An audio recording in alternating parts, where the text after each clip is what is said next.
Hey guys, Mrs. Hershey here. I am here to talk today about converting in the metric system. This is a lesson in your grad point. However, I want to go over it with you because it's something people have a tricky time doing, and it's actually super easy. So I want to go over it with you today, and hopefully it will clear up any questions that you may have. So we are going to use what's called the ladder method. Okay, this method is really easy. We have your basic unit here. Remember, your basic units from my last lesson are meters, grams, and liters. Remember, a meter is about the width of a doorway. A gram is about the size, I think it was of a grain of rice, pretty small. And then a liter is half of a 2-liter bottle. Okay, so if you have like a bottle of soda, it'd be like half of that. So those are where your basic units are, and then we're going to convert, moving to the left and to the right. When we move to the left, to convert to a larger unit, you move the decimal point to the left, or you divide by 10, divide by 10, divide by 10. But for us today, we're not going to do division or multiplication. We're just going to move a decimal point. But understand that when we move the decimal point, what we're doing is either dividing by 10 each time we move it, or multiplying by 10 if we move to the right. So here are your units. We have kilo up here at the top. Remember, kilo means 1,000. So if we say kilometer, it's 1,000 meters. Hectometer would be 100 meters. Decameter would be 10 meters. Remember, your basic unit would just be meters, or 1 meter. And then as we move along here, they get smaller and smaller by powers of 10. So a decimeter is 1/10 of a meter. Centimeter is 1/100th of a meter, and millimeter is 1/1000th of a meter. So if that is confusing to you, you need to go back and watch my previous video on the metric system. Today we are only focusing on converting. So with the ladder method, it says here, how do you use the ladder method? Determine your starting point, count the jumps to your ending point, and then move the decimal the same number of jumps in the same direction. So when you're given a problem, let's say we want to know how many meters 4 kilometers would be. So here, 4 kilometers is our starting point. We want to know how many meters that would be. So if our starting point is kilometers, that would be right up here. You can see that.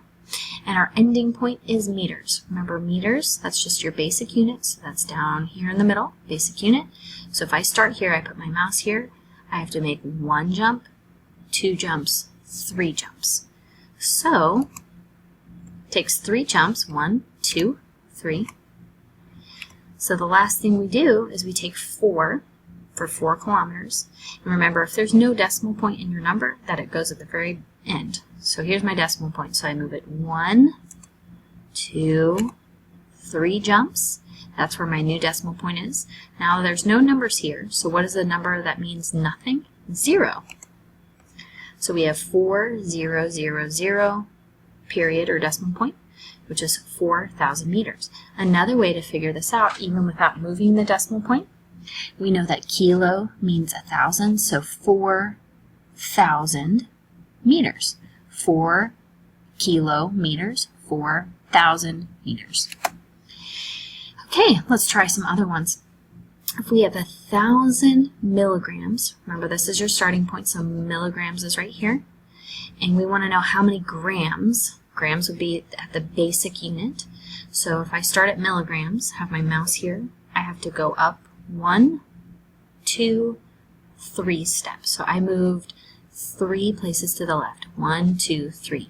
So if I have a decimal point right here at the end, and I move it 1, 2, 3, that would be between the 1 and the 0, which would mean I have 1 gram. If we look at 14 kilometers, we want to know how many meters that is. Kilo is up here. To move to meters, I go to the basic unit, so 1, 2, 3 steps to the right. So if I put my decimal point right after the 14 and move 1, 2, 3, that would give me 14,000 meters.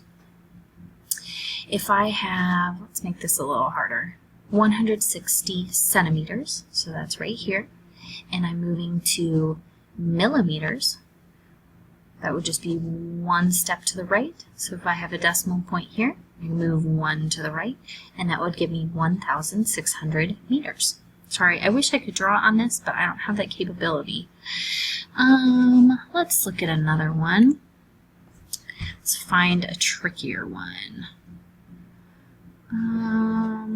Let's try,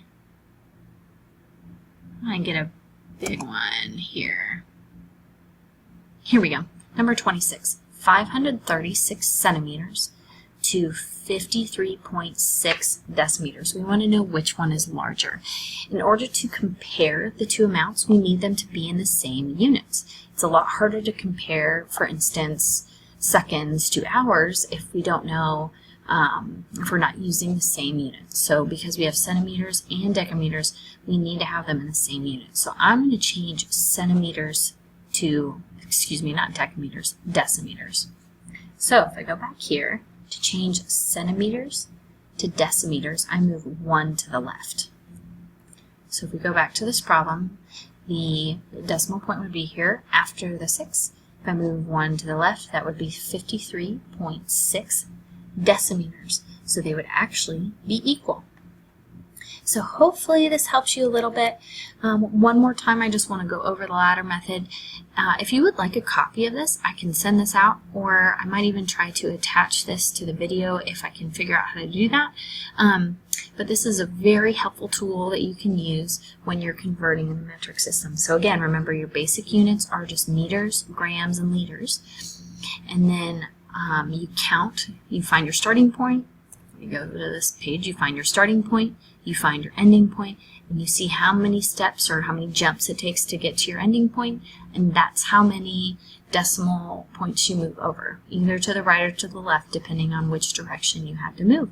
So hopefully this helps you out, and as always, if you have any questions, let me know. I'd love to help.